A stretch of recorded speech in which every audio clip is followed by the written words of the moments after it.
this is Vaishali Siddhappa and welcome to my channel Complemental Economics, and today's topic it is about fiscal deficit. When it comes to fiscal deficit, the last exact previous video of mine, it is about the fiscal deficit and the revenue deficit. If you want to understand completely what is fiscal deficit, please watch my previous video of.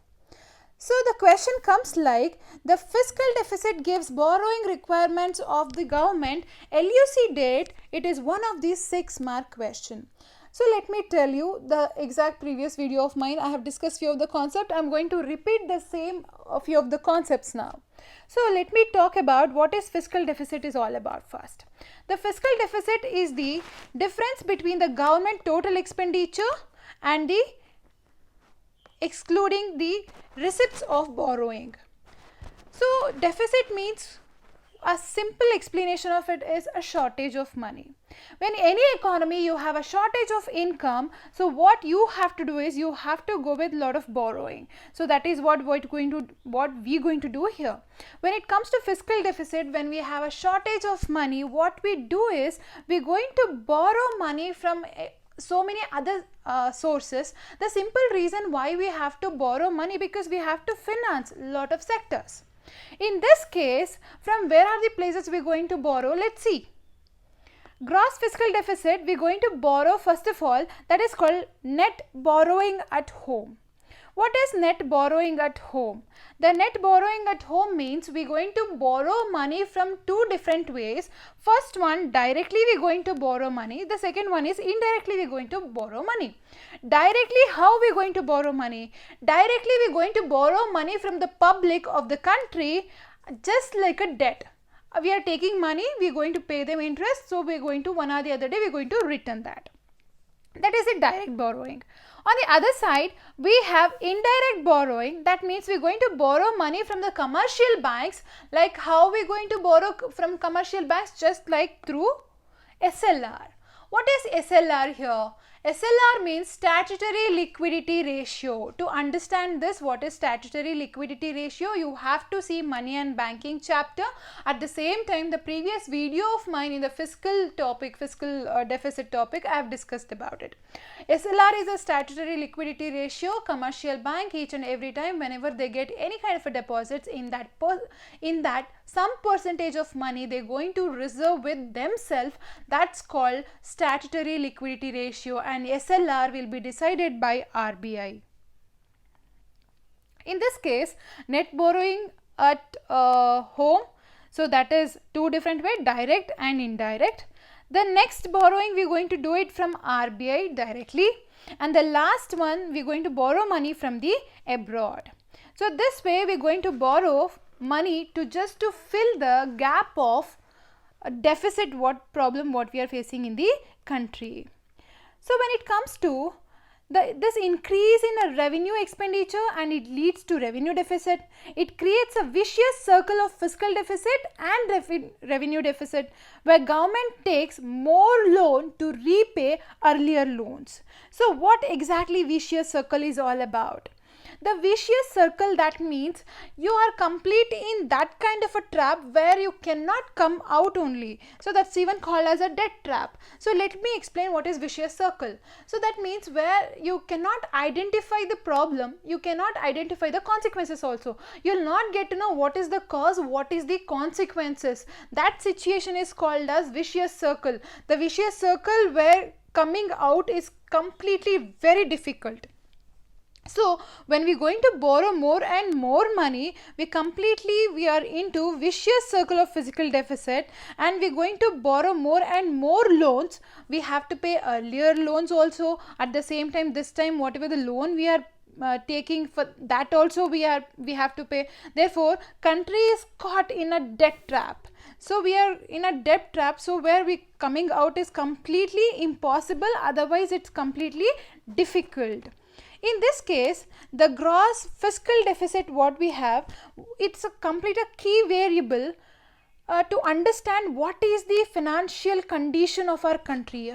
Financial health is nothing but the financial condition. What is the financial condition of our country? And the public sector, how exactly it is working? Public sector is nothing but the government. And what is the stability of the economy, whether economy is stable or not, to understand the financial health of the economy, at the same time how much it is stable, to understand that gross fiscal deficit, it's going to help us.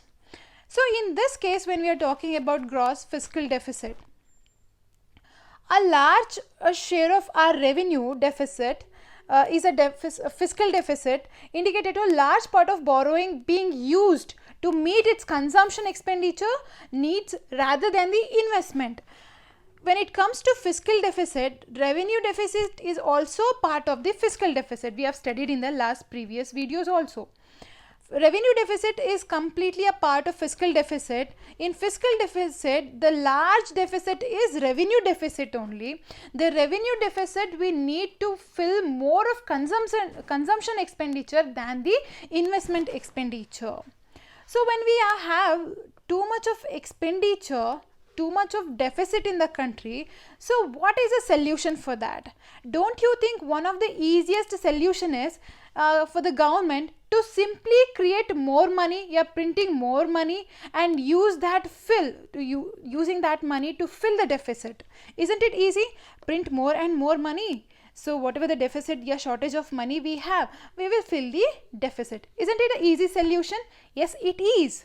But the problem is that is very irresponsible if you do that. If you're going to print more and more money supply in the economy is going to increase. In economy, money supply is going to increase. If money supply is going to increase, that create inflation in the economy. Inflation is a situation where in the economy, money supply will be more, money value will be decreasing because of that, and all the goods and services prices are going to increase. This situation is called inflation. When you have more money supply in the economy, the people are going to lose the confidence on the currency. If more supply is there, the value of that currency is going to decrease. If the value of that is going to decrease, that means public is going to lose the confidence. They will be having a lacking a confidence in the country's currency, economy's currency. In this way, what we have to do is the government, it is going to spend more than it earns. Spend is nothing but the expenditure, and earns is nothing but the receipts. The expenditure is greater than the what it is going to earn. Because of this gap, it spends more than it earns, we have to borrow a lot of money to make this difference. And the requirement of a government to cope up with its expenditure of the year, higher borrowing implies higher burden of repayments on loans, interest for the future generation. Just imagine we are borrowing more and more money from the people, from the RBI, from the other countries. Don't you think that should be repaid by the future generation? So indirectly what we can say is, we are putting a burden on a future generation to pay that much interest, that much loan they have to repay. So it is the burden, it mounts up when it comes to every year. So this way, the resources based future generation will definitely going to shrink. So this will definitely retard the process of future growth. The growth will be less in the future because of that, because we have taken loan, we are paying a lot of interest, that will be continued to the future generation also. That means where they can grow, growth will be completely impossible in that situation.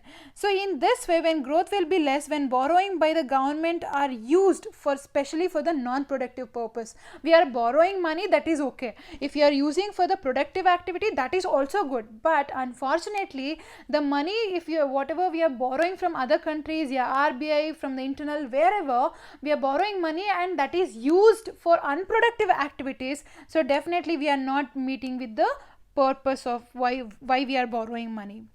So the deficit provide an indication of financial health of the economy to reduce the deficit or a gap between expenditure and the income. They may cut back on a certain expenditure. So what are the expenditure we have to cut is which is unproductive, non-productive for the economy. So all the expenditures we have to reduce.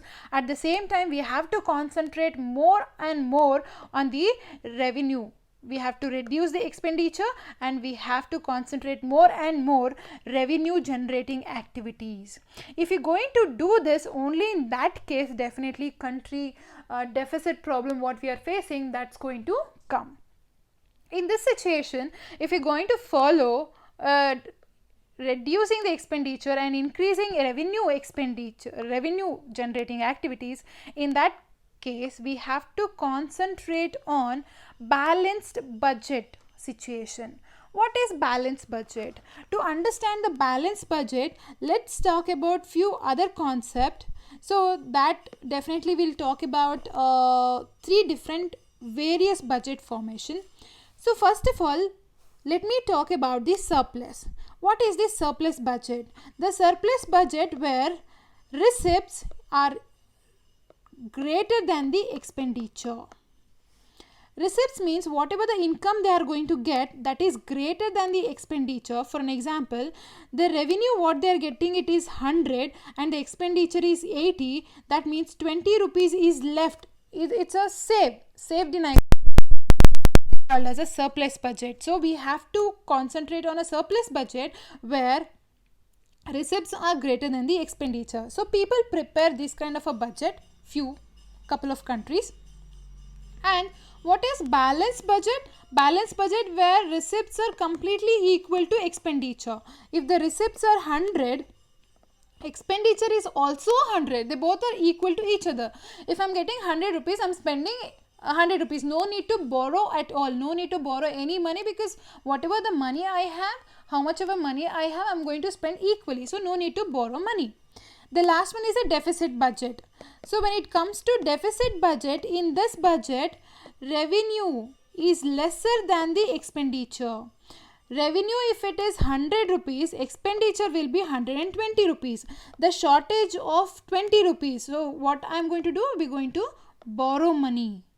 So the deficit budget, till now we prepared deficit budget where revenue is lesser than the expenditure. Yeah, expenditure leads the revenue. If the revenue is 100 rupees, expenditure is 120 rupees. So that means shortage of 20 rupees what we have. For an example, I have taken just an example.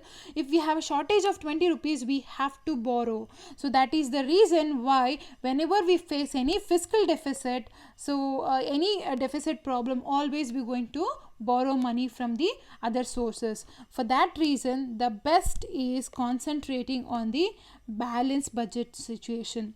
No need of preparing surplus budget because it is not possible for us. Revenue is greater than the expenditure because we are one of the developing economy. We have a lot of welfare schemes. Because of that, concentrating on surplus budget is not possible. Because of that, so till now we are concentrating on deficit budget only, where revenue expenditure leads the revenue. Yeah, revenue is lesser than the expenditure.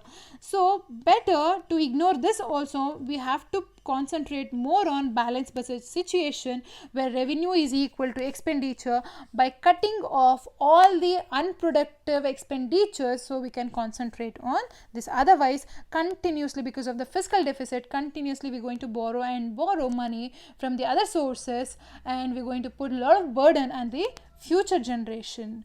So I hope you understood this one of the concept. This is 6 mark and really very important question.